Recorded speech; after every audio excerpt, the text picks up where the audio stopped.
Hello, everybody, and welcome.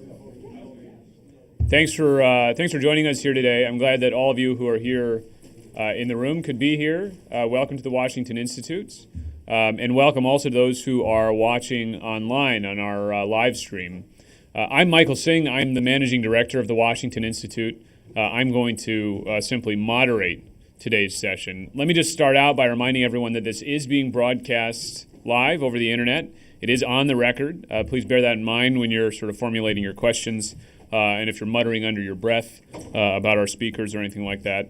And let me just say a few words of introduction to the topic. You know, obviously we have coming up on June 12th, some of you may have noticed in the news, a summit between President Trump and Kim Jong-un, the leader of North Korea.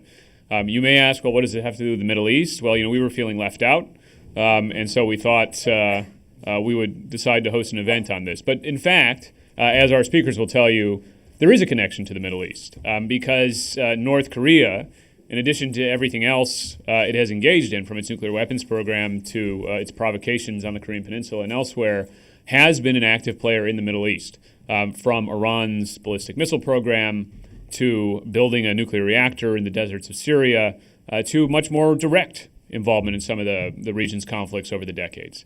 And so our panelists here are going to explore this question of what has North Korea's role been in the Middle East, and how might that role, how might its activities be addressed not only in the summit that's coming up on June 12th, but in the ensuing diplomacy, because as U.S. officials have said, this is most likely to be the start of what is probably going to be a very lengthy process of negotiations. And if we needed anyone to remind us that North Korea has been a player in the Middle East, Bashar al-Assad has kindly obliged by deciding to visit Pyongyang reportedly in advance of the summit. I'm not sure it's so great for North Korea to have everyone reminded of its relationship with Bashar al-Assad, but there you go. So our panelists today, I'm going to go sort of from the far left here to the far right. Maybe that's not the right political description. But on the far left there we have Anthony Ruggiero. Anthony is a senior fellow at the Foundation for Defense of Democracies, FDD, and he has extensive, 17 years in fact, of experience in the U.S. government, everywhere from the Senate, Marco Rubio's office, to the State Department, to the Treasury Department, working not just on North Korea, but extensively on issues of sanctions and weapons of mass destruction. Sitting to Anthony's right is Dr. Katie O. She is a senior Asia specialist at the Institute for Defense Analyses, and she's the author or co-author of many books, the most recent of which is the second edition of The Hidden People of North Korea, and we're very happy to have her with us today. And then finally, to Dr. O's right is Jay Solomon, who's an adjunct fellow here at the Washington Institute and a former Wall Street Journal bureau chief in South Korea. He's covered this issue, North Korea, for more than a decade, and is the author of the Iran Wars, which covers the Iran nuclear diplomacy, an issue which is undoubtedly related to this topic today. So our panelists are going to start out with a few minutes of remarks. Then I'll ask them a few questions, and then we'll open it up for your Q&A. So I think we agreed that we would start with Jay. Take it away. Great. Thanks to be here. And thanks, everyone, for coming. North Korea and the Middle East is something that's fascinated me since I was in South Korea in the 2000s, because there are always kind of stories I had heard or myths about what the North Koreans had actually done outside of the Korean Peninsula, particularly in the Middle East. And some of them that I heard over the years included stories of North Korean pilots flying combat missions against the Israelis in the Yom Kippur War, stories of North Korean engineers deploying inside of Iran during the Iran-Iraq War and helping the Iranians essentially get their defenses in order at a time where no one else in the world would support them in their war against Saddam Hussein. Stories of the Israelis essentially trying to buy off North Korea's missile program as they saw more and more signs that the North Koreans were selling Scud missiles, other types of missile systems to the Egyptians, the Syrians, the Iranians, and even having some relationships with terrorist organizations ranging from the PFLP to Hezbollah. And the stories during the Bush administration of the North Koreans secretly building a reactor inside Syria. And, for a long time, I couldn't tell if any of this stuff was true. And especially over the past year for work I've done here at the Institute, it turns out it's all true. And it's even worse than I initially imagined. The Iranians were flying MiGs against the Israelis in the Yom Kippur War. There were definitely North Korean engineers in Bandar Abbas and other places during the Iran-Iraq War helping to build missile systems for the Iranians. There was definitely a secret channel between the Israelis and the North Koreans in the early 90s in which the Israelis had real hopes that they could essentially trade economic incentives to the North in exchange for the North cutting off this missile trade, something that's obviously would be part of any negotiation the Trump administration has with North Korea in this vein, getting them to cut off these missile and other cooperation into the Middle East is something that would be central to any final agreement. And of course, not only was the North Koreans building a reactor inside Syria, we've seen in recent weeks that the North Koreans have been helping the Syrians build chemical weapons facilities that have actually deployed their military personnel on the ground in Syria to help the Assad regime. So all of this really raises to me the question, and why I think this event is really important, is what else would the North Koreans do given what we know about the history and its close alliances with the Iranian regime. The Syrian regime even continued military supplies to the Egyptian regime, and the real fear is the North Koreans getting more and more advanced missile systems, more and more advanced, and a much bigger atomic weapons program. I think it is a real concern that they would trade or sell this stuff because history backs this up. So I really do think as we watch the diplomacy unfold in Singapore next week, and this process, if it continues, thinking of will the North Koreans be willing to cut off these historic relationships? What would it cost the West to do that? And would the North Koreans ever really be willing to give these relationships up? I think are an important part in this whole debate and something we should definitely think about and talk about today. Thank you. Okay, thank you, Jay. And I think Anthony is next. Well, thank you. Thanks, Jay and Michael and the Institute for inviting me to speak today on the important subject of North Korea and its activities in the Middle East. Hopefully it won't be as eventful as an event I was at 2 weeks ago where Trump canceled the summit with Kim Jong-un. So I don't think it'll be as eventful. That happened right before we all started speaking at another event, so it was interesting. On Iran and Syria, so for me, looking at this, I've had a long history looking at North Korea and its missile and nuclear programs and proliferations, starting out one of my second jobs was as an intelligence analyst in the State Department, looking at some of these activities. For me, on Iran, I'll start with Iran. It's certainly been a robust missile relationship between North Korea and Iran. I think the story I always like to cite is that it was serious enough for the Obama administration to sanction Iran just a day after the nuclear deal was implemented. To me, that suggests just how important that relationship is. And I understand there's other factors at work, sort of showing that we could have sanctions on Iran for missiles, but still having those sanctions come out on that day, in my view, really crystallizes how important the Iran-North Korea relationship is and how important it is to stop that relationship. The Treasury Department during that designation noted that senior Iranian officials had worked with North Koreans for several years and had traveled to Pyongyang for contract negotiations to work on a missile component. And there's a lot of relationships between that and some of the advanced missile work that North Korea is doing now. Some of the stuff that we haven't even seen likely involves Iranian cooperation, because I think, just since I'm a North Korea expert, I think most people focus on what we've seen on North Korea's missile program, but there's a lot more we have not seen, a lot more that's more dangerous, that I think that the Iranians either have a hand in or would be very interested in.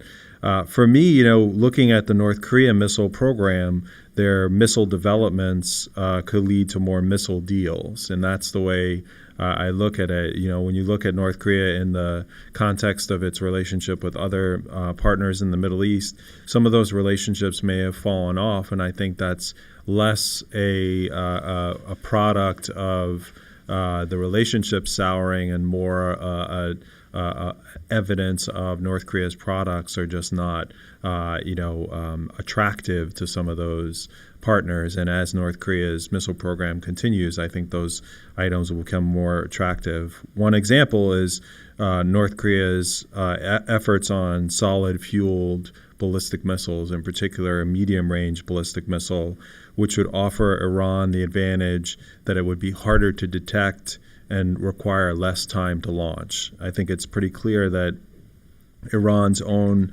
solid-fueled medium-range ballistic missile program has a mixed track record, whereas North Korea's has advanced exponentially just in the last year or so. Also, a fully functioning ICBM, intercontinental ballistic missile, would obviously be attractive to Tehran, so that would be another area that I think we could see cooperation. The area that I think has the most controversy, oddly enough, is not the missile relationship, where it's a robust missile relationship. It's whether there's a nuclear relationship, I think, is the part that is the most controversial, with people picking sides, which usually matches up with whether you support or do not support the JCPOA. Well, putting that all aside, the way I look at it is that I would prefer if the pieces did not match up, right? If you were putting a jigsaw puzzle together and they didn't work. But unfortunately, I think the pieces match up. And that's what concerns me the most, where you have Pyongyang's advanced nuclear weaponization work. I think that would be attractive to Iran, either now or if they, abided by the terms of the nuclear deal in a post-deal environment. Part of the efforts on nuclear weaponization is you want proliferant states to go through all the different channels, make mistakes, hit some roadblocks, and the North Koreans can certainly tell the Iranians that doesn't work. Focus on this. If not, provide blueprints and testing and all of that. Both countries use similar uranium enrichment centrifuges. We don't have a real good sense of, at least in the public realm, of where North Korea's enrichment research is going. So it's possible Iran is more advanced in their research. So that could be an area of, or maybe they're at the same point and they could offer advice to each other. And then, of course, Iran has resources that they could provide in exchange for any nuclear technology or knowledge. So for me, it's an urgent issue that should be continue to be monitored. On Syria, I think, from my perspective, reports that Assad will visit Kim were not surprising to anyone who has been watching the North Korea-Syria relationship. I think both Michael and James noted the nuclear reactor that was destroyed by Israel. The thing to also remember when you start watching, the nuclear negotiations that will start, that North Korea received sanctions relief after the reactor was destroyed. So even something like, from my perspective, the reactor itself and that issue were, for all intents and purposes, just swept under the rug, and there wasn't any real consequence for either country. The UN panel of experts, which is charged with detecting and evaluating sanctions evasion of North Korea sanctions, for their annual report that just came out this year, used 18 paragraphs over 6 pages to detail the current North Korea and Syria relationship. The sides cooperate on ballistic missiles, including multiple groups of North Korean ballistic missile technicians traveling to Syria. North Korean technicians in 2008 were involved in Syria's efforts to upgrade its re-entry vehicle for its Scud-D. North Koreans have also been found working at Syrian chemical weapons and missile facilities, including providing special resistant valves and thermometers used in chemical weapons programs. Two countries stopped shipments bound for for Syria, and they were brokered by North Korea proliferation entities, and the shipments involved transferring acid-resistant tiles, likely used for a large chemical factory, and related items such as valves, pipes, and cables. Obviously, I don't have to say how important it is that a country like North Korea is working on chemical weapons with a country like Syria that unfortunately uses it on its own population. I'll just conclude by saying, there's a lot of questions, and I can certainly, this isn't the North Korea only session. I can certainly talk about thoughts on the summit, but I would say that my own thought is that, this is certainly an issue that needs to be raised by the Trump administration, if not the president himself. And for me, this should really be a red line. It's about proliferation, but it's about Kim's relationship with Iran and Syria. And I think it's clear that Trump could say to Kim that the only way these talks continue is if you stop these relationships. And certainly for me, that should be a red line when evaluating whether the summit should continue. Thank you. Great. Thank you, Anthony. Katie. When Jay asked me to join this group, I could not say no, because Jay's very famous father, Richard Solomon, was my first boss at Rand Corporation. And he and I had maintained a beautiful relationship, first as a mentor and protege, but later colleagues, and finally friends.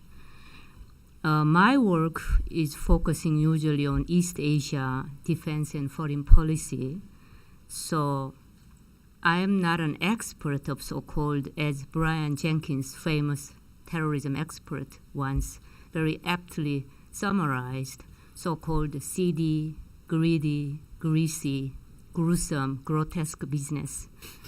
I don't deal with it, although I have to watch and observe what is going on with North Korea and the world. So I know a little bit. And I want to have one caveat. I am still the member of Institute for Defense Analysis, which is federally funded research and development center. So my views and speeches today here, just my own, not reflecting IDA or the United States government views. So this is my own opinion. And all the things that I'm telling you today is totally from the open source. Iran, already Anthony and Joe mentioned very beautifully that it's an important country, maybe the most symbolically important country in the Middle East. And the level of the exchanges of the two countries' cadres are very high rank, within top 10 fingers rank of both Iran and North Korea. And then frequent annual visit, quarterly visit, exchange and sharing, and there are a lot of things going on. But very unfortunately, North Koreans are very good in hiding things or laundering the important facts on all these things through the third party. So we don't have a really hard evidence, but whatever Iran is developing, nuclear missile or even other parts of the military development, you could imagine that North Korea is an important part of the contribution. So more the Jay can talk, but I want to move on Syria because I will save the one most important story between North Korea and Israel as a kind of a storytelling to you. Diplomatic relationship with Syria and North Korea is beyond your imagination. Syria doesn't have any relationship with South Korea. Can you imagine? At the 21st century, most countries, but only maintain the relationship. Relationship is deeply rooted in history. From the founder of North Korea, Kim Il-sung, grandfather of current Young Kim, and father Kim Jong-il, and now Kim Jong-un. It's a very intimate relationship. Mainly, the both speakers already touched upon the facts and truths, but basically nuclear development, missile, military technology training, and dispatching really elite Air Force operators, and technicians, and just this kind of things constantly going on. For example, when the third Kim, young Kim, had a political debut, a lot of people maybe expected relationship between Syria and North Korea maybe entering a little bit of a cool era, but there was a joke. During 1 year of 2015 and 2016, Assad basically sent the most congratulatory remarks and compliments to young Kim 14 times on national holidays, his birthdays. And Syria also provides some fund. I could not say exact amount, but I said 3-digit number in US millions, and it's a lot of money for North Korea. And because North Koreans are willing to train Syrian government operators and sending technicians, Assad finally established a beautiful monument of this young Kim's grandfather, Kim Il-sung's monument in Damascus, and then opened a special park adjoining the monument in honor of Kim and North Korea. And ironically, when U.S. is for the first time sitting down with North Korea, the Assad is coming to Pyongyang. What a monkey show. Can you imagine? So I don't know how our brilliant president will ever say anything about to stop this young Kim to do anything special. I will not dwell on much on Syrian area because open source has tons of that. The only problem is that you have to figure out which are the fantasy, which are the facts, which are the truth, which are the fake news. Now, let me move on to the Israel and North Korea because this tells you some of the bottom line or motivations why North Korea is doing strange things and grotesque business in Middle East. I happen to be very lucky to read the recently published book by the most recent famous defector, Mr. Tae Young-ho, who was DCM of North Korean embassy in London. In the summer of 2016, he defected, and this is the second highest ranked North Korean cadre who came to South Korea after Mr. Hwang Jang-yeop in 1997. Mr. Hwang was the president of Kim Il-sung University, and more importantly, he was the godfather of North Korean national ethos, that is so-called juche, self-reliance policy. When he defected to South Korea, I said it's almost like Thomas Jefferson walked back into UK, embracing the Brits, leaving the America. And North Korean Kim Jong-il purged up to 3,000 affiliates, including Hwang's own staff member who always carried his briefcase and the sticks because he had a lot of leg problem. And simply because he carried the stick of the Mr. Hwang, he was brutally executed. And this Mr. Tae is the highest ranked official. He wrote his story, memoir, as a diplomat. And from page 131 to 136, the story goes like this. He got a phone call from North Korean headquarters of the Korean Workers' Party. Hi, Tae. Do you find out that the North Korean, the Israeli ambassador is in town? Means basically he was the second secretary of the North Korean embassy in Stockholm, Sweden. So he checked. Yes, he's in town. Second phone call, basically, arrange a meeting with the ambassador, with the Israeli ambassador. This is the year of 1999.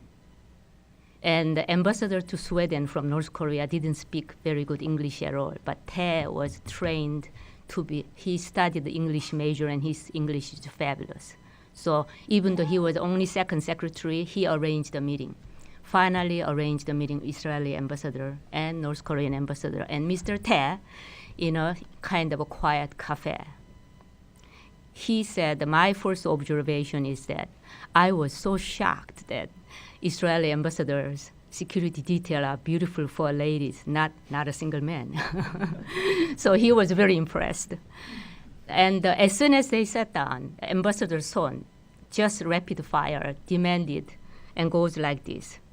This is we means North Korea, okay, here. We tested shooting a satellite. They called the missile satellite. successfully a few months ago.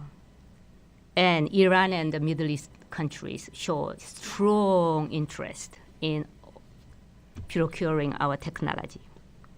And our economy is in bad shape. We need some real cash and foreign currency.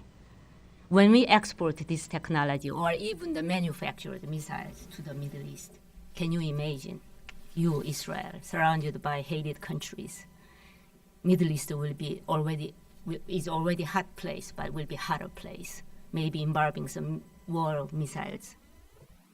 We don't want that because we truly understand your situation and our situation. You are surrounded by bigger and very nasty powers. We are surrounded by similar situation, particularly hostility from the US. So these are the conditions that I'm seeing today, and we are very much interested in helping you mutually. Israel can help us, we can help you. Israeli ambassador a bit miffed, but say, okay, how can we help? Will you please tell us more concretely? Ambassador Son continued. We are negotiating with the Middle East right now to transfer missile technology. And we are talking about US $1 billion. And if Israel supports us, we will not export. We will not engage in this business. Israeli ambassador was a bit surprised. He said, give me some time. And 10 days later, he called this time North Korean embassy and met another cafe. And he said, we seriously discussed the matter, but we cannot do that. But we are interested in accepting your offer because your point is very important. Middle East is a hot place and tough place. We don't want to be surrounded by bad countries who is shooting us with missiles that is manufactured by you. So we are offering, instead of cash, food, because Korea was really going through the famine. Remember, 1999, up to 3 million died of malnutrition and hunger. And then also the fertilizer, because your agricultural conditions is so bad because you don't have any fertilizers. What about medicine? People dying of tuberculosis, all sorts of diseases we can provide. And much more, any humanitarian, up to billion. Plus, we will also offer special technology on agriculture so you can improve your situation, so you will no more have a famine in the future. Son said, we only need the cash. And North Korea insisted. Israeli ambassador decided to withdraw from the negotiation. But 10 days later, I don't know why 10 days always, 10 days later, they met third time. Even though we can give you the cash, and there were some member of our cabinet or our country were interested in offering the 1 billion. 1 billion is nothing to us, but we cannot do that because America will be against that idea. And we are the very important ally of the US, so we cannot do that.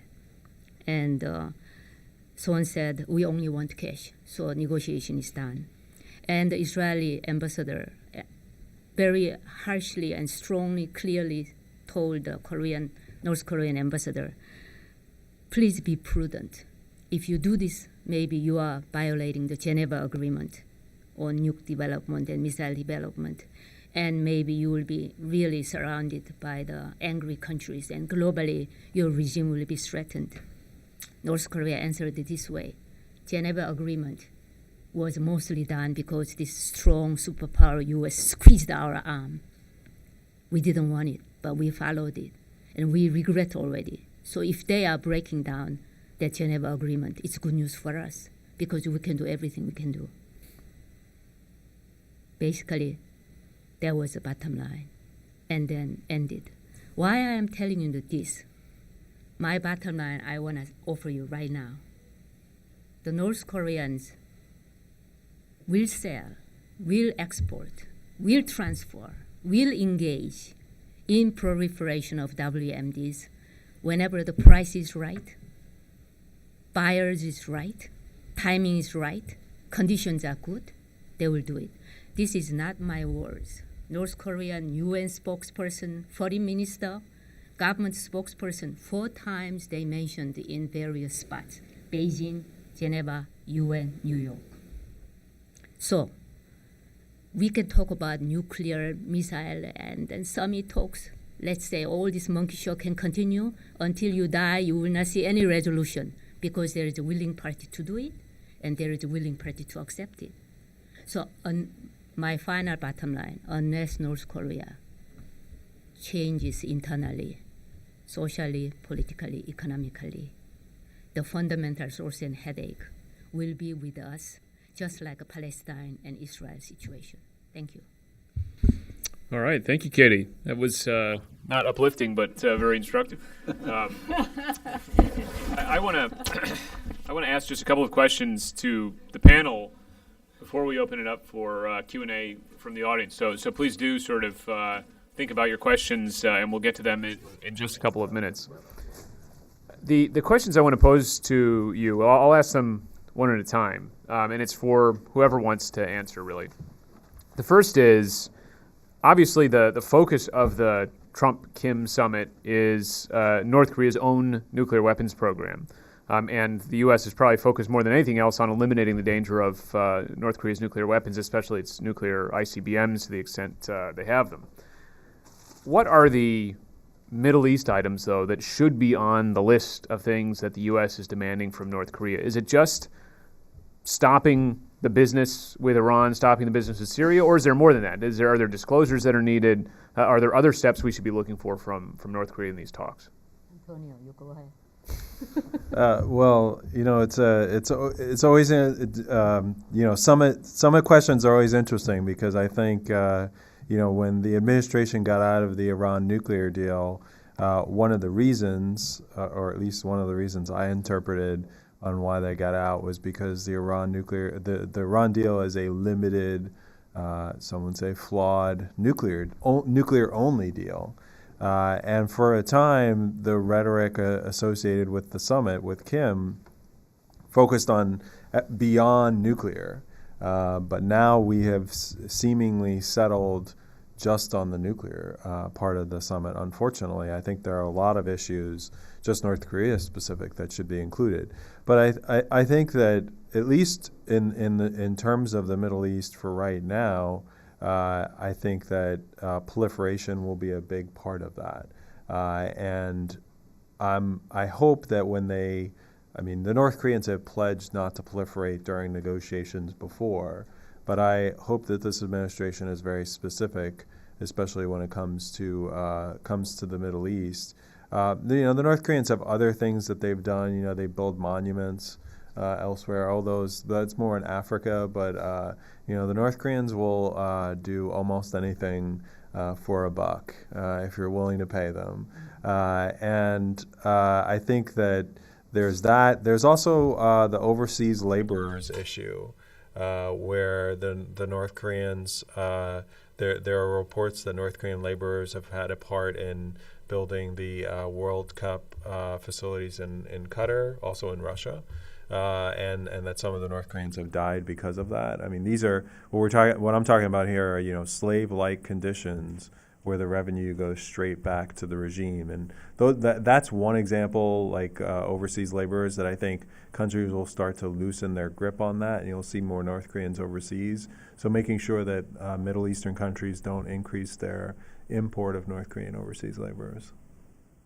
I think it's interesting on a couple of points. I mean, if you look back into past negotiations in the Bush administration, when they were negotiating with North Koreans in the second term, this was almost exactly when it was disclosed that the North Koreans had built this reactor in Syria.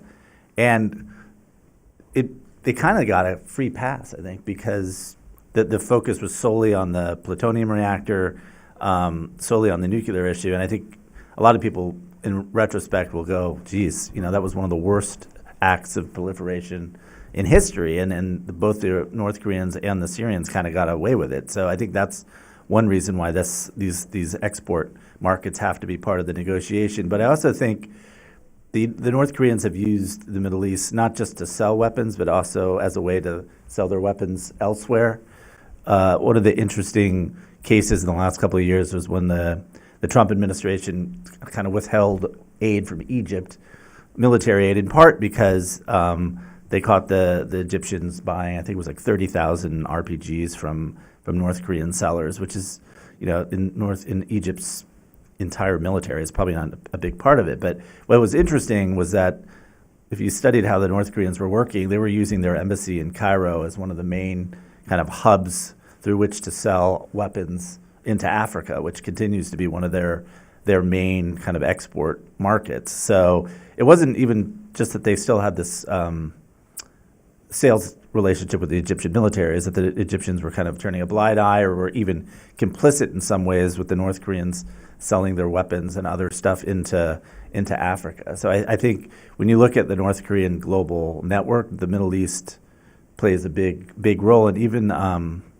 in the Syrian case, in some of these places, you could see that the North Koreans were doing all sorts of stuff using shell companies to procure equipment on behalf of the Syrians, not just selling their own stuff. So the Middle East is central to their overall cash flow.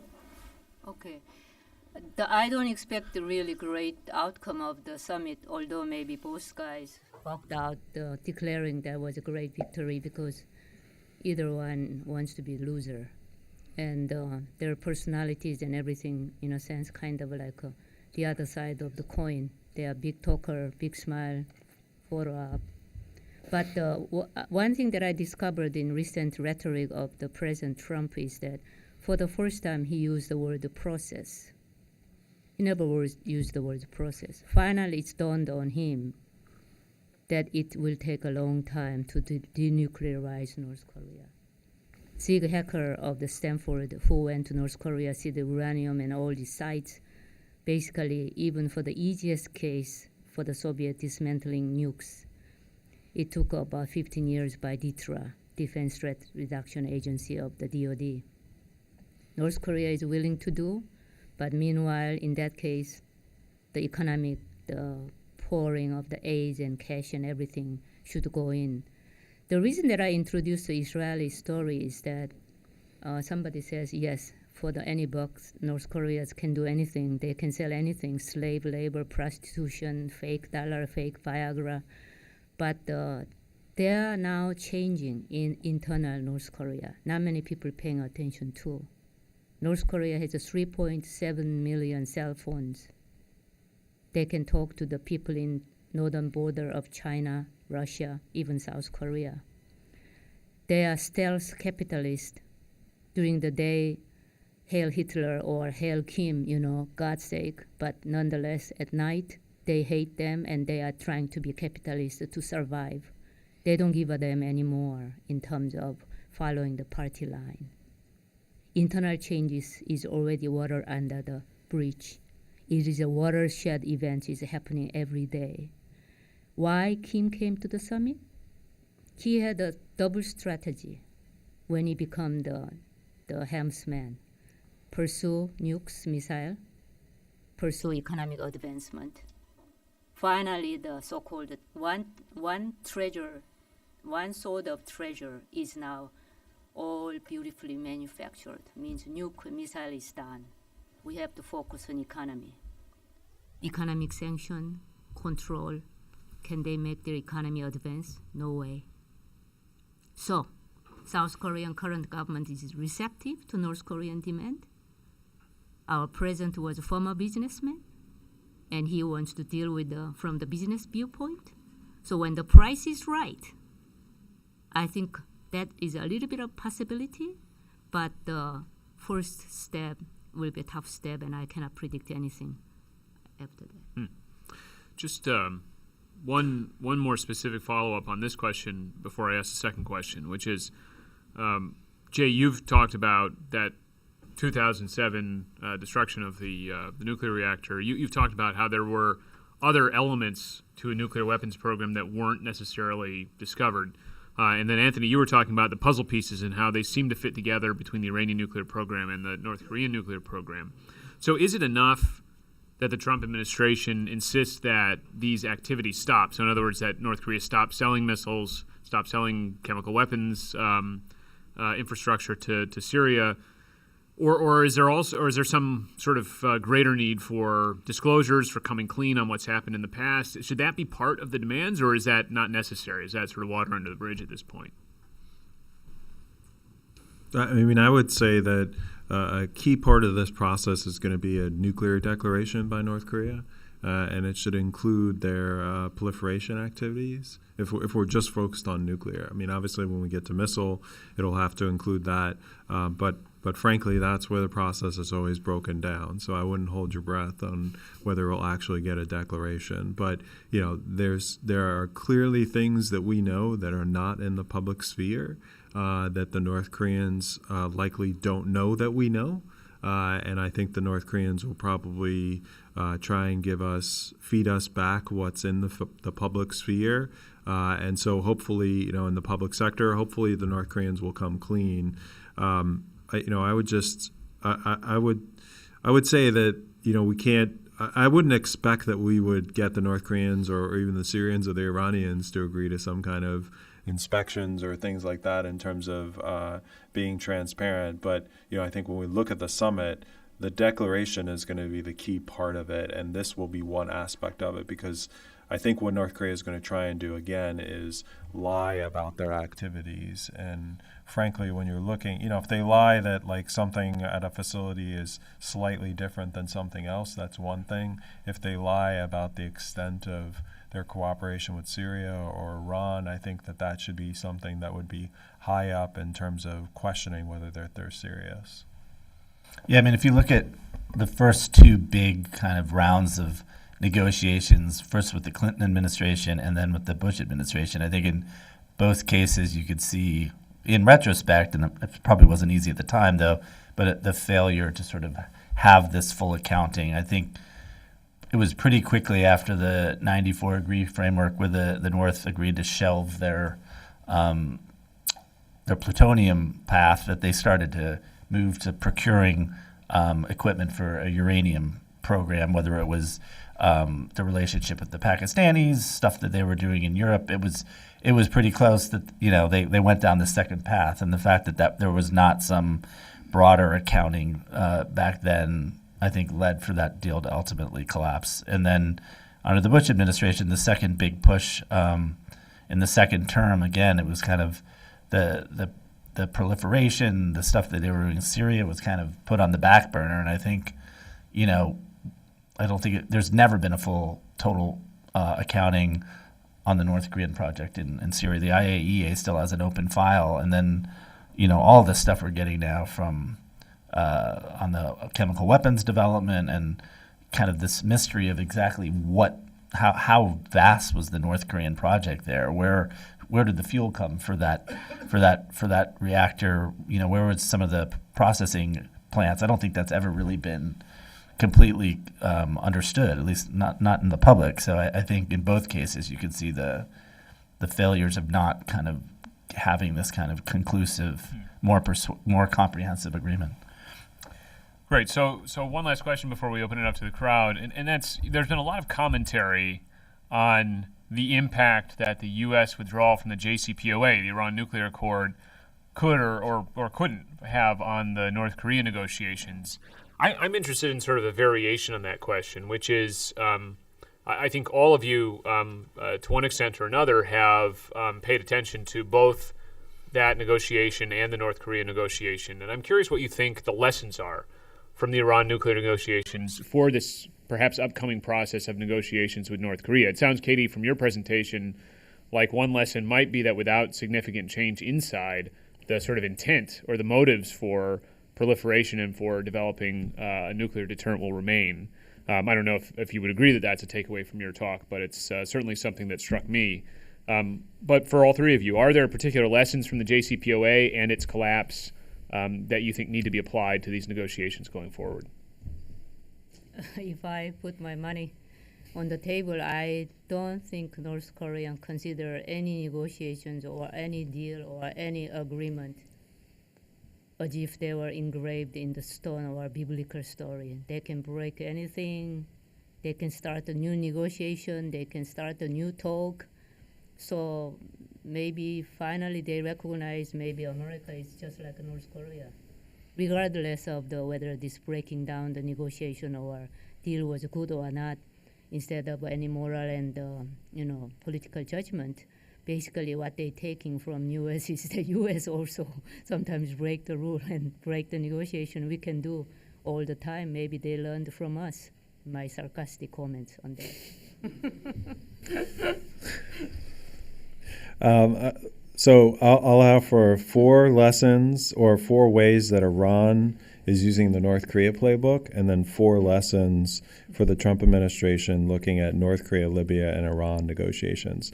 And I'll go quick. The 4 points on Iran using North Korea's playbook. Because, remember, I mean, a lot of people, I know you didn't ask the question this way, but the way the question usually is asked was, well, we got out of the JCPOA, so the North Koreans are never going to trust us on a deal, conveniently forgetting that we have 25 years worth of failed negotiations with North Korea. But the lessons I think that Iran has used successfully are the 4 lessons. 1, cheating on nuclear deals is permitted. 2, limited nuclear deals can be exploited. 3, push the envelope on military and non-nuclear issues. And 4, insist that military sites are off limits. Everybody thinks that Parchin is a new thing. Well, I'm here to tell you that in the early 90s, for a short story, the North Koreans were the first to say, hey, IAEA, you want to inspect that? Guess what? Now it's a military facility. And that's a true story. Not to plug someone else's book, but read David Albright's book on that. The nuclear puzzle, North Korea nuclear puzzle. It's a great book. The four lessons on prior negotiations with North Korea, Libya, and Iran, and I wrote this in Politico a couple of weeks ago. The 4 lessons. 1, be prepared to walk away from the table. In my view, the U.S. has the advantage thanks to the maximum pressure campaign. Yes, we can still use that term. And that perhaps the Trump administration should actually put deeds behind the words used by his predecessor, no deal is better than a bad deal. The second lesson is that, very similar to what I just said before, nuclear-only deals do not solve the strategic issues, which is what we were talking on before. Focusing only on nuclear will not address the chemical, biological, weapons issue, missiles, human rights, which we haven't talked about, but obviously North Korea is a human rights abuser, and Pyongyang's military threat. Number 3, insist on the Libya model of denuclearization, which I know is not popular anymore, but it's true. North Korea will object, but if they're not ready to denuclearize now, what will change over several years, if not a decade, of phased denuclearization? Spoiler alert, nothing. 4, don't release the pressure.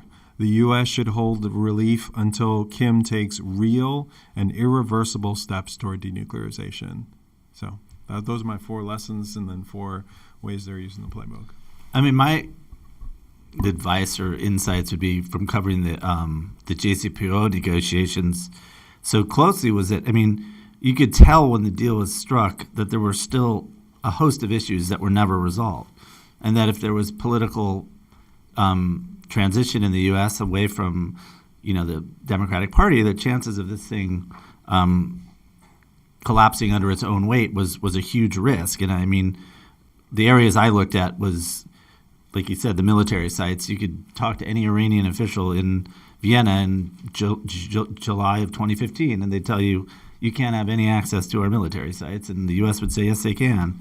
There was never agreement on the sanctions issues. The Iranians thought we were going to be able to not just lift sanctions, but promote other countries going in there. And you saw it this week. There's still people are still debating what the Obama administration did. There's talk of, kind of quiet efforts to get dollars for the Iranians, which they thought was what they would get under this agreement, and we didn't. So that was never resolved.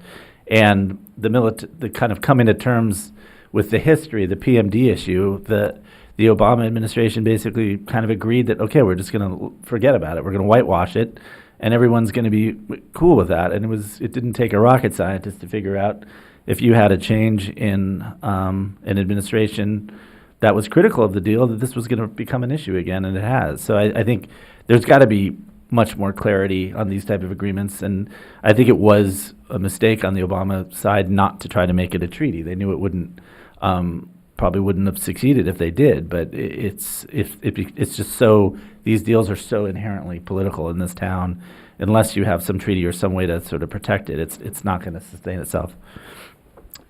Got it. Okay. Well, thanks very much. And now we're going to turn to the audience again. Just another reminder, we are on the record, and we are being broadcast on the internet. And let me also say, if you're watching online and you have a question, please feel free to tweet it at us, and one of our crack staff members will bring it to my attention. Okay, so in the back, yes. I'm Lieutenant Colonel Sylwia Szafowska from the Polish Embassy, and I have two quick questions. What is for you? What is China and Russia's, let's say, attitude to the summit? What they want to achieve? What they want to have from the summit? And what's their role in possible, future advancement of the talks? That's the first one. And the second one, have you noticed any increased Iranian interest in practical cooperation with North Korea after the JCPOA was revoked? Has there been any spike in cooperation? Great. Thank you. Okay, so two questions. Who wants to Kathy, you want to take take a the first crack? one? China, the Xi became emperor of China or president in 2011, same time Kim Jong-un, the third Kim, appeared. China sent a special envoy quietly to Pyongyang. Just put yourself very quietly and don't do any stupid testing. That was basically main message. And less than 2 months that the envoy returned, Kim Jong-un tested nukes. And this is the internal discussion group inside the Zhongnanhai, the Chinese version of White House, basically. Really, he was swearing. This damn guy is not listening to me. Relationship between China and North Korea has been very, very bad. Almost hit the nadir, the bottom, for the first time in the history. Kim Jong-un would like to go to Beijing for the summit meeting. She said basically no through his cadres. But when the South Korea, North Korea met, and when the U.S. South North Korea summit was announced, she invited Kim. Not only inviting him, but basically gave the red carpet treat, really opened the best show and treated them very well, scratching his back. I assume Kim came back from China that we have a big hill rubbing our back if our meeting with the U.S. didn't go very well. We have a big brother will play. China's basically strategic playing with the North Korean card is that we are behind you, and China is observing this situation very carefully. One interesting point that I would like to raise is that all the national voice of the Chinese sentiment are not spoken by Chinese government members, but so-called key professors and analysts who are paid by Chinese government. They are very sarcastic about U.S.-North Korea summit. The reason is because distant friend is much better than close friend. That's China, where it's standing. Russia felt that for the first time we are neglected. So Russian foreign minister ended up to be in Pyongyang, and Kim Jong-un invited the Russian President, Mr. Pu, and basically he will be there. And Russia wants to be a part of it. But bottom line in talking about these two countries, I always say they are the two nasty players, don't do any constructive contribution.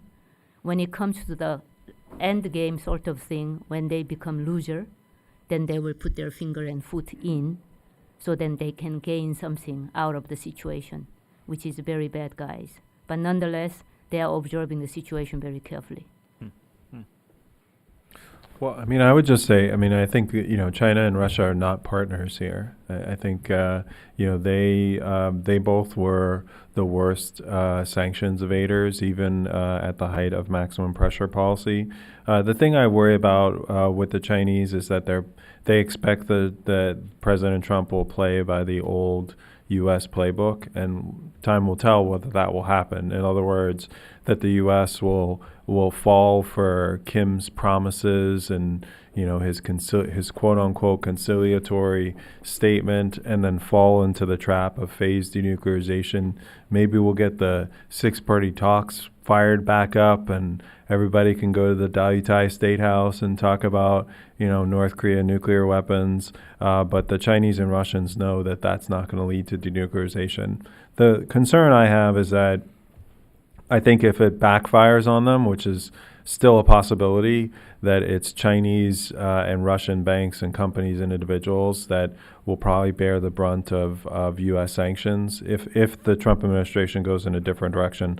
On Iran, I'll just say briefly, I haven't seen an increase, but that suggests that there was a decrease before. I don't think there's really been any change in the relationship based on the JCPOA. I mean, on the Iran stuff, I was looking into that too, and it's hard to tell when some of this transfers or cooperation happened to know if it happened before or after. The Iranian Revolutionary Guard had a big parade in, I think it was September, where they brought out a big new ballistic missile called the Khorram Shah, which almost every sort of Western intelligence analyst said this is basically just a complete mock-up of a North Korean ballistic missile. When that transfer happened, it's hard to tell. But these, as Katie was saying, these exchanges keep going. North Korea's kind of number 2 political figure, Kim Jong-un, led a delegation to Tehran, I think it was in August, and he was there something like 10 days with a big delegation. So these, and this is just stuff happening on the surface. There was an interesting New Yorker piece a few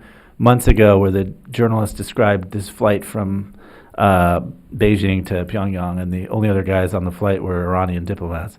So it tells you these exchanges are continuing, and you can see in their systems that the cooperation has happened. I guess it's just hard to tell if there's been an increase or a decrease since the JCPOA, but the relationships continue.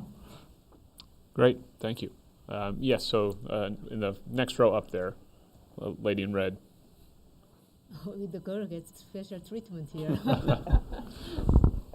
Hi, I'm Soyeon Kim from Radio Free Asia. So I think Anthony mentioned a little bit about there has been still like a trade between North Korea and other Middle East countries, sending their technicians and selling their parts for the weapons.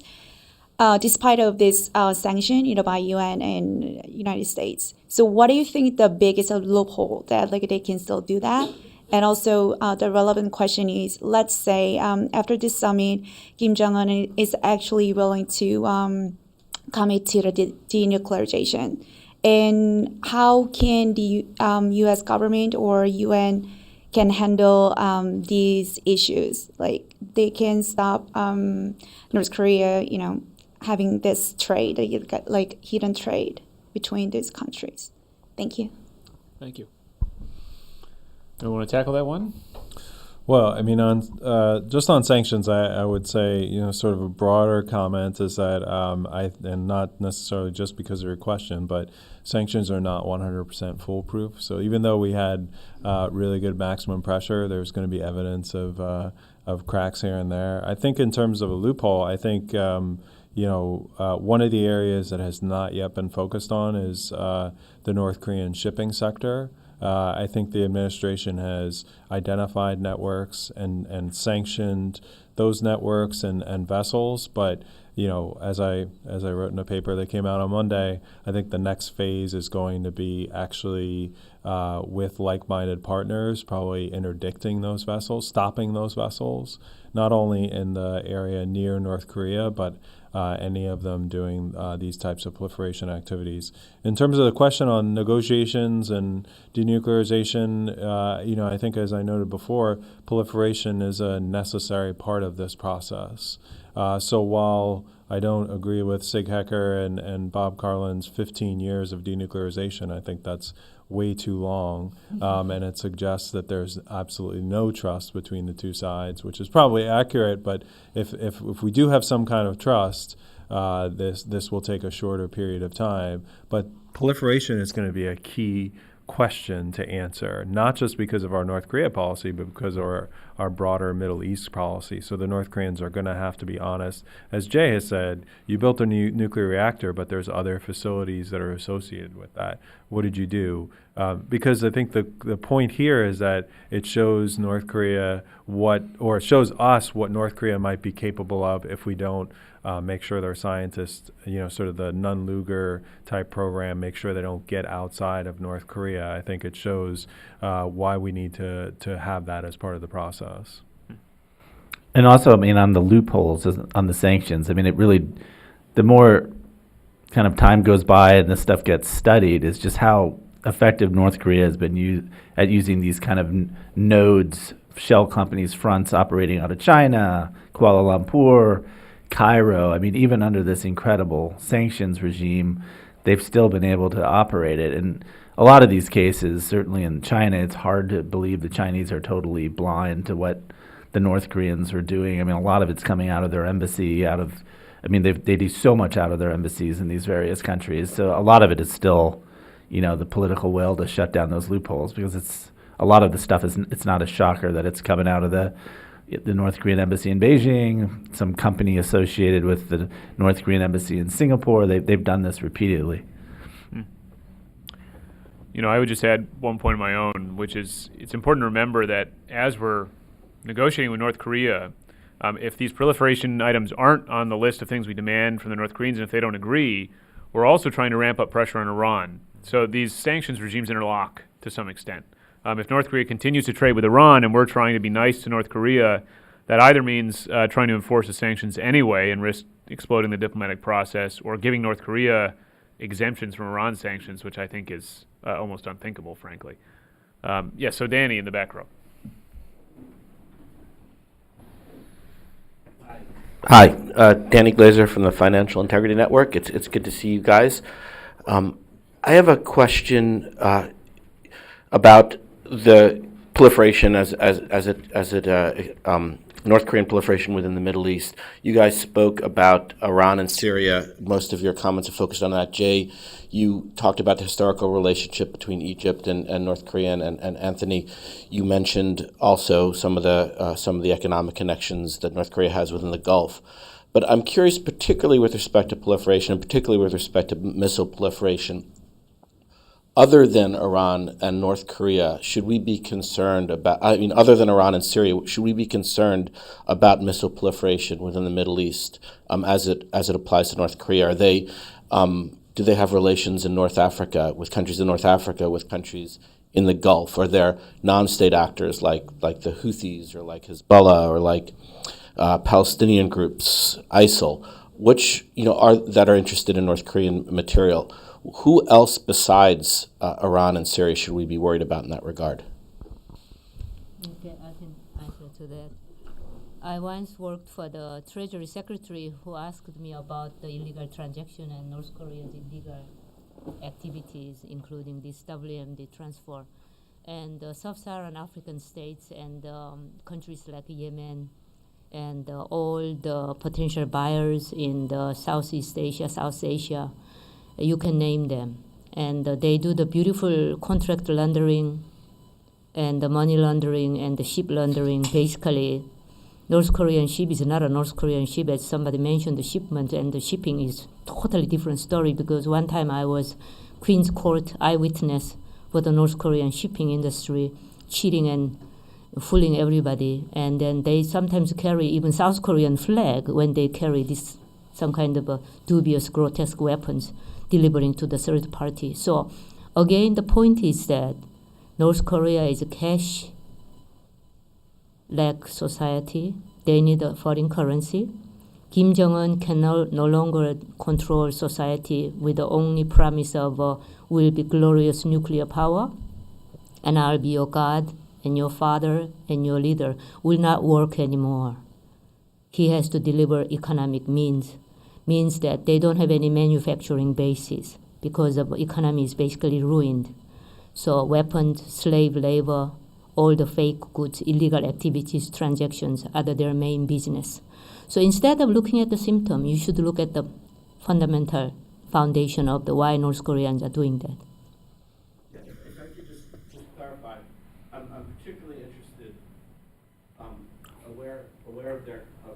relationships in Southeast Asia and Sub-Saharan Africa. But with respect to the Middle East, and with respect to missiles and proliferation of military products in particular, who are their relationships with, and who should we be concerned about beyond Iran and beyond Syria, particularly with respect to non-state actors, particularly with respect to the Gulf and North Africa? I mean, as far as the research I've done, it sounds like almost every country in that region outside of Israel has some links to the North Korean technology. I know in Yemen they've been, particularly in recent kind of months or years, where they've been trying to track, how are they getting these ballistic missiles. I think some of them came from Iran, but I think the previous government in Yemen under Saleh had gotten his hands on a lot of North Korean technology. So some of the missiles that are being launched might have, input from both. And I think even the UAE, there was stuff in recent years that showed the UAE had purchased certain equipment from North Korea for a missile program. So it really seems it's kind of cheap and pervasive. So it's all over the place. And I know the Israelis look at Hezbollah and Hamas. I think they see light arms that Kalashnikovs and stuff they think came from North Korea. I don't know if they've ever seen, in their missiles equipment that maybe came laundered through the Iranians into Hezbollah. I'm not sure about that, but I wouldn't be surprised how this stuff is kind of awash all over the place. Right. I mean, I would say that. I would say most of the non-state actors that you mentioned, I would be worried about the weapon systems going through Iran or Syria in some sort. I think the two, certainly Egypt and Yemen, as was mentioned, would be the most concerning. There have been other relationships with countries in the Middle East and the Gulf, let's just put it that way. I will also say, a point I made earlier is the way I look at it, given that my primary focus is on North Korea, is looking at the missile program itself, the export program, and it goes through, peaks and valleys. So when they received the Scud ballistic missile, I believe from Syria, they were able to reverse engineer that, and then they flooded the market with Scud ballistic missiles, which are still on the market. And then they developed the Nodong medium-range ballistic missile, which also they sold. I think what you see now is you see the makings of a North Korean effort for their own use to perfect solid propellant, which I think would be useful for countries, particularly in the Middle East, from short-range to medium-range ballistic missiles. So I think you could see a resurgence. Again, putting aside the diplomatic efforts, if we go back to sort of provocations, I think you could see a North Korean resurgence. And for them, frankly, this is a serious moneymaker for them. And they, because not only do they sell the actual parts, they sell for the nation states, they sell the actual facilities, which doesn't make a lot of economic sense, but they also get, contracts on, workers and technicians and all of that. So it's a long-term play for them. So I think there's more to be seen on that front, especially as they do some more internal advances. And just to be clear, Anthony, if we're lifting sanctions on North Korea at some point in this process, states like Egypt, UAE, which obviously we're not sanctioning, these are allies of the United States, there's nothing to stop these relationships from growing. These aren't things we're going to necessarily be looking to stop, but in fact might benefit from this process. Right. I think what you have now is and because we're already reluctant to sanction those even under maximum pressure, right? And I think that you could see the momentum start to blunt, even if we're in sort of a protracted preterm negotiation stage, and you could see North Korea go back to that. I think exactly for the reason that Jay mentioned, which is there was no punishment whatsoever for the nuclear reactor. In fact, they got an incentive. They were removed from the state sponsor of terrorism list, and they got their BDA money back.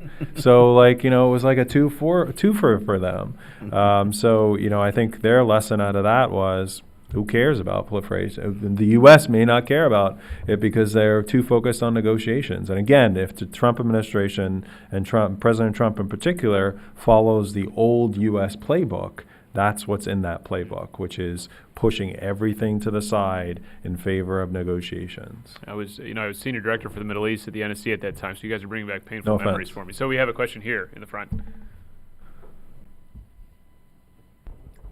Hi, Rachel King from the State Department. My question has to do with a discussion we were having earlier on lessons learned from previous deals that have been participated in by the United States, namely the JCPOA, as you were alluding to earlier about the 4 lessons North Korea has learned from Iran has learned from North Korea, and what that says about the United States. I'm interested because the entire world is watching what goes on in Singapore. President Trump has certainly, to an extent, presented himself as the pull-out president, taking himself out of JCPOA, taking himself out of America, out of the TPP in Paris.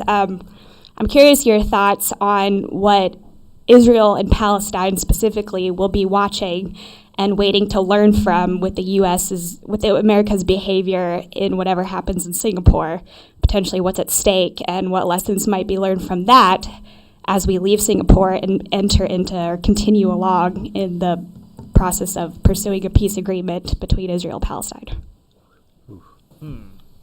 Any thoughts on that? Well, I mean, I've only worked on North Korea for 17 years, and I will say that we don't know what's going to happen. I can sketch out many scenarios, good and bad. So I think the best way to answer the question may be, early in the morning on June 12th when we see if something comes out of it. But I think that, on one day the Trump administration there's reporting just yesterday on insisting on a timetable, insisting that North Korea make the first step on denuclearization. But in other suggestions today and last week, we're giving up maximum pressure and we're willing to have several summits. To me, the key question is, and this is what we need to answer, has Kim Jong-un made a strategic decision to denuclearize? Because in my mind, if the answer is no, then we don't need to negotiate anymore at this time. We can go back to negotiations later. If the answer is yes, then we should be willing to go big for big, which is not a Trump innovation. It was something the Bush administration and others have tried.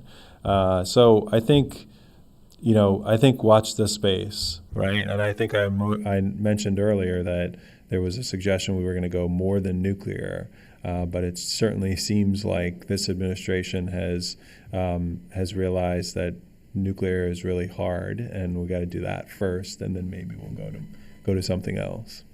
I mean, I don't fully know if there's connection between what happens in Singapore and the Arab-Israeli dispute, but having someone who covered these North Korea talks and the Iran talks for a while, I think, to me, it's so much of it is about money and cash, and how do you calibrate what you're going to give up to get the best deal possible. And I think in past occasions, whether it was in the Bush administration where the Treasury was incredibly effective of choking off North Korea's financial links to the rest of the world, to the point where we hit one bank in Macau and everything choked up, and there was this kind of fixation on the North Koreans to get, it wasn't a lot of money, it was $25 million or something, and they wouldn't start negotiating until they got that money back, and we gave it back, and then the whole thing kind of unraveled. And I think that was an example. Maybe if we gave up leverage too early in the Iranian situation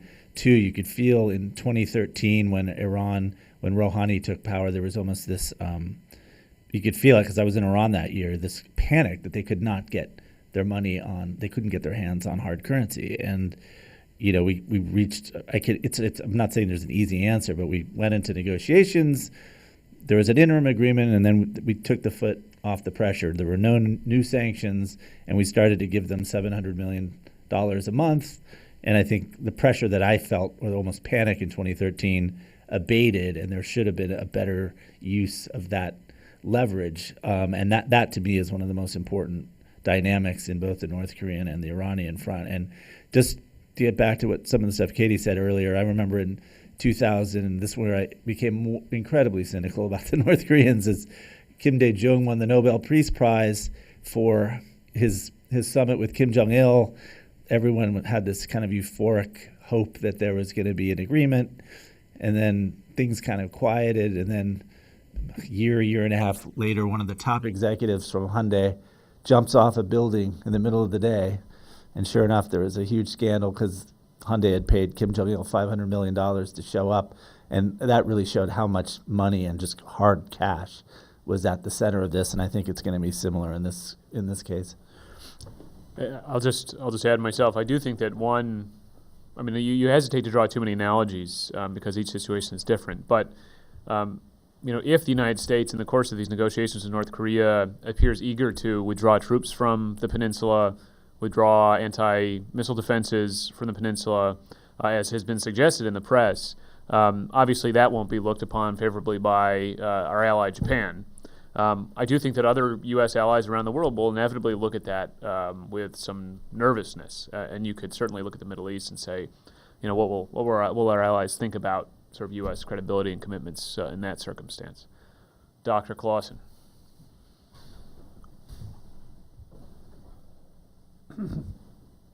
How trustworthy is North Korea to deliver on something like the offer made to the Israelis? If it's all about cash, would in fact the North Koreans be willing to stop missile exports if they got enough cash? And how could you structure a deal in order to make it more likely that in fact North Korea would deliver on a deal like that? I've dealt with North Koreans since 1987, and I was exposed to a lot of meetings with the real North Korean high-rank cadre. The Kang Seok-ju foreign minister who passed away, the current foreign minister Lee Yong-ho. I spent 3 days in Wilton Park when they signed up normalization with the UK. Kim Kye-kwan, who criticized Mr. Bolton. I had a reception and cocktail at the Mayflower Hotel. And all this exposure, you are not talking about the poor defectors who left their country and settled in South Korea, but actually very high-rank trusted brain trust for Kim Jong-il and Kim Jong-un. Bottom line number one, they all like real cash. So when you give a cash, they keep their promise quite tight. No conditions attached, saying if they say, give us $1 billion, and I was joking to the rich man in the Washington state that you can handle North Korean crisis with the cash. They always ask, and then when you show the real cash, not as a rich man endowed to the poor man, but okay, let's build the trust, they act. So I'm just thinking that if Israeli government accepts the $1 billion, what will happen? A lot of people think North Koreans are nothing but cheaters and liars, but they are also has a Korean DNA, Confucian tradition, respect the senior, and then respect the friendship more than anything else. So I also use the bribery, not to these rich guys, but when I deal with some very strange defectors who did not want to speak at all with me, I usually spend the cash. And then they begin to be very, very impressed by my charity. And then they begin to open up. So I say North Koreans are not different from Americans or French or South Koreans. Well, I mean, I would say it's not all about the cash. I mean, just let's be clear. I believe the number is that the U.S. and its partners have paid North Korea $1.8 billion worth of concessions, and we have nothing but a nuclear weapon they can probably deliver to the homeland to thank for it. So, I mean, to me, the real question, beyond the question of whether they're ready to make a strategic decision to denuclearize, is how do you convince Kim Jong-un and the people around him that he is less secure and less safe with nuclear weapons than what they believe currently, I believe, more secure with the nuclear weapons. And I think that's not because I like maximum pressure, but because I think it was very effective. That's the benefit of maximum pressure, because what I believe was happening and what I think Kim saw what would be 6 to 8 months from now, even more maximum pressure. The way I like to term it is that they use their revenue for generally three purposes: their weapons programs, their military and security services, and their elites. And all of those things are key to regime survival. And they used to be able to rank those before the Trump administration 1A, B, and C, so they were all equal. And now they have to rank them 1, 2, and 3. And so for me, the question is how do you make them rank those even more? And how do you exploit those who are ranked second and third to remind those folks that nuclear weapons are the reason why you're no longer treated to the same level that you were treated before? Time will tell if we're at that point. I think we're probably not at that point. I think we're going to have to return to maximum pressure probably for at least another year, make some decisions that we had decided, the U.S. government had decided were too dangerous to do, and probably live in those areas for a little while to make sure that Kim understands that this is different now. That would be the way I would do it, but time will tell. We'll probably know in a short couple of days. Okay, yes, sir, right there. International Center for Terrorism Studies. I have two questions. First, when the Israelis brought up attacking to the Bush administration, the idea of attacking the reactor under construction in Syria, the U.S. wasn't interested, so the Israelis just went ahead and did it themselves. Why Cheney, for instance, in particular, is cited as someone who definitely was not interested in this. What was behind that? Second question, mainly for Mr. Ruggiero, maybe emphasis on the JCPOA supposedly not allowing inspection of military sites is overemphasized since the Parchin event. I've been told by someone I think who really knows that there have actually been 2 secret, yes, inspections of military sites.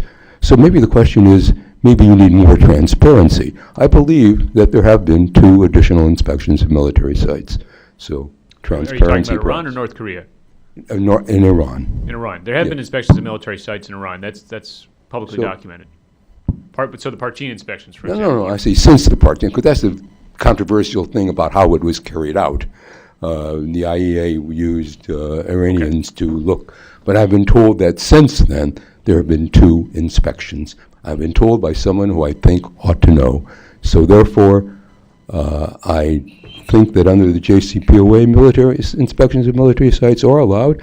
I think the fact that 2 have been carried out since Parchin proves that. And I think then you can bring So what is the question for the... No, I'm not asking about that. I'm saying then maybe the question should be more transparency. That question is often brought up. You need more transparency under the JCPOA, under what the Joint Commission is doing. Maybe that's the issue. Okay. Okay. So 2 questions there. Well, I think the first one was maybe directed No, at you. it's definitely not I for didn't me. work in the Jay, White House. you want to answer it? The first one was about why the Bush administration didn't want to attack Syria. Maybe briefly, since it's a bit Yeah, I off mean, topic. he didn't want to. I mean, it was pretty clear they didn't want to have another war in the Middle East under Bush's watch, and they basically, gave the Israelis the green light to do it themselves. On the Parchin stuff, because I have looked in bet, I mean, they definitely had that visit in 2015, and they did find traces of man-made uranium. So if it's true what you've heard, that there were subsequent secret inspections, if that's true, I haven't been able to prove that, but if that's true, I think it is a transparency issue, because the perception is they went in there once, they found stuff that was suspicious. The IAEA is kind of by its own internal doctrine is supposed to figure out why it was there. If they didn't go back, then that would be seen as kind of a breakdown.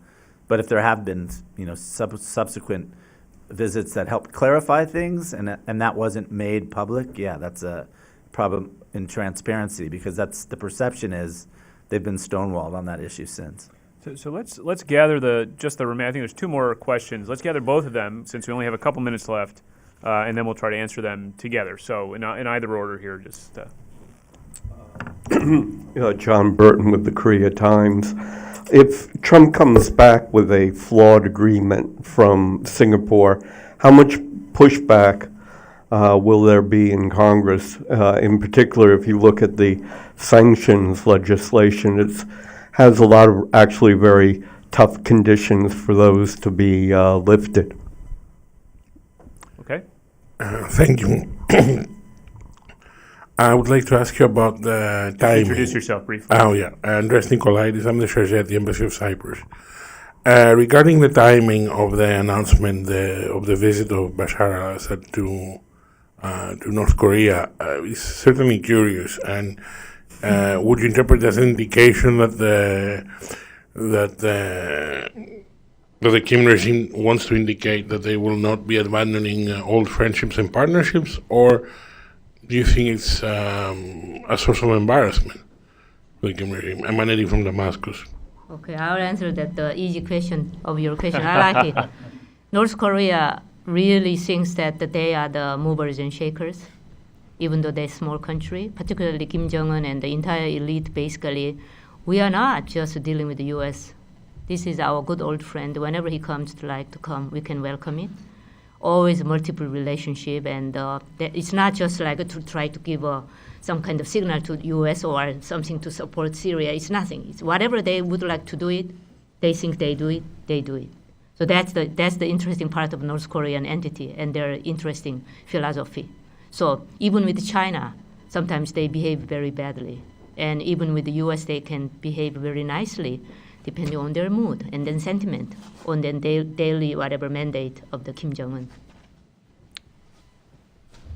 Right, yeah, there's a lot of messaging coming out of North Korea between that and the removal of the 3 military officials and, the suggestion that Kim admonished his foreign ministry, which is probably not true, or maybe it happened, but it's theater.